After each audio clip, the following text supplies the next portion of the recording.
برنا على كل نسوي أنا مطر تي في وأهلا وسهلا فيكم بهذا السبيشال فيديو for today. Wait, لحظة خلينا عليك شوي ما بتعلق أكتر. Now of course you all already know about the Lebanese revolution that has been taking place since the 17th of October. Now I've been getting a lot of DMs and emails that they want me to do a video about the Lebanese revolution and what is exactly going on or happening in Lebanon. So, intro.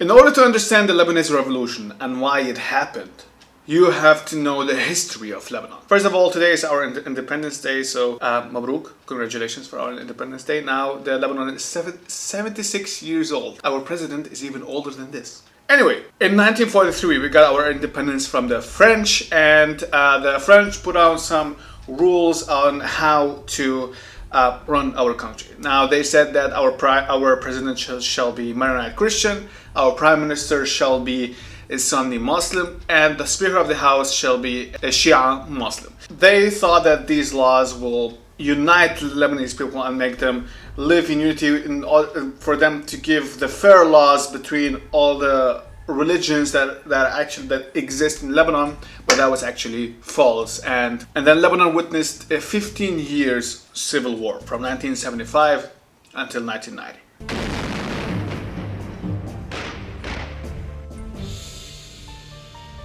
Now, after the civil war, they made the Taif agreement, and the Taif agreement, it was actually basically a defeat for the Christians in Lebanon. That led to the deportation of Michel Aoun, which is now the president, who was the general of the army at that time.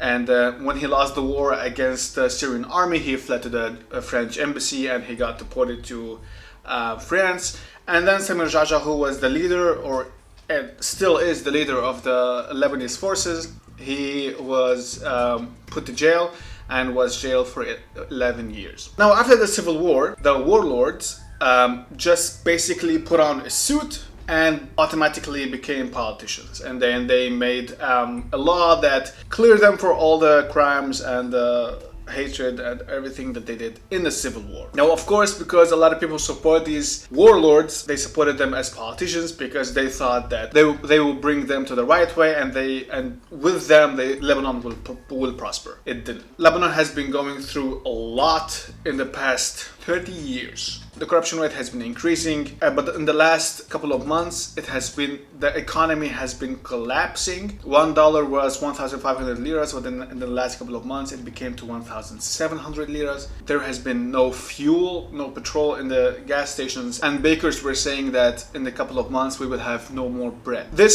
Every single of this was before the revolution started. The government came out and told us that they will put on more taxes and they will tax WhatsApp calls. And that was the spark that ignited the Lebanese people.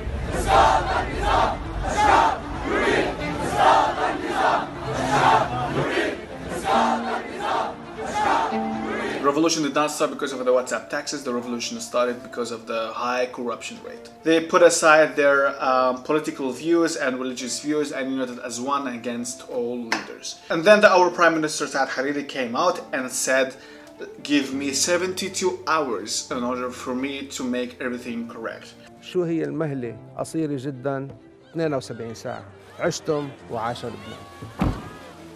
After 3 days, he came out with a paper of corrections that he will fight this, this, and this. And of course, people did not believe him and told him, for 30 years you did nothing, now you will do it in 3 days. I don't believe you. Of course, a lot of people believed that and went home, but also the majority did not believe it and stayed on the streets. And after a couple of days, there has been a lot of harassments that was happening to the people from the people that do still support their leaders. After a few days, the Prime Minister went on live and resigned as the Prime Minister. Hence, the government also resigned with him.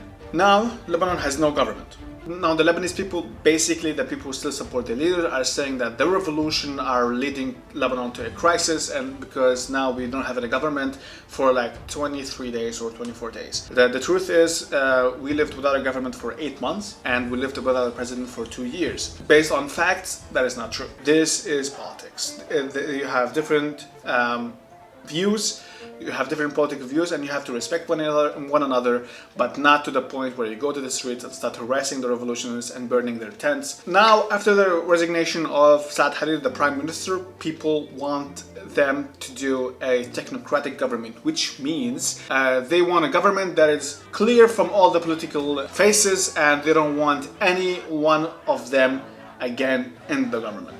However, the president does not want it like this. He wants to make it a techno-political government, which means half independent and half still with the political faces that we know since 30 years. Of course, the people are not liking it, and they are still on the streets till this day. There has been no roadblocks that much anymore. They are taking it to the public sectors and also kind of sometimes the private sectors and blocking the entrances and this kind of stuff. I think that our revolution is kind of different than the whole other revolutions that we know, because our revolution is the most peaceful revolution that happened ever in the Middle East. The Lebanese revolution is not against one leader or one dictator like in other Arab countries that we know. The Lebanese revolution is against all the dictators. A lot of people are saying that America has something to do with it and Israel has something to do with it, and it's big conspiracy, and they actually ignited the Lebanese people to do this revolution. Stop it with this conspiracy theories, please. Thanks. And second, what make the people take to the streets is because their kids are dying at the doors of the hospital because they have no money to bring them into the hospital. Because their wage is 18 times less than the minister's wage, because they don't have any money anymore to eat and to drink, because they have the right for a 24/7 electricity and they have the right for a clean water. These are not demands from the revolutionists, these are the rights, and they want the rights. That's what has ignited for this revolution to take place. The Lebanese woman has been taking a big role in the Lebanese revolution, where that woman kicked a minister's bodyguard directly in the balls while he was holding AK-47. This is probably the best thing I've ever seen in my life. To the woman being a human shield between the army and the rest of the protesters. I'm gonna be doing another video about kind of a Q&A, which is more of me talking about the revolution, like not just like facts, but me in my personal opinion. DM me on my phone, on my Instagram, in order for me to answer all your questions in the next video. Until then, happy Independence Day, and until the next video. صوتك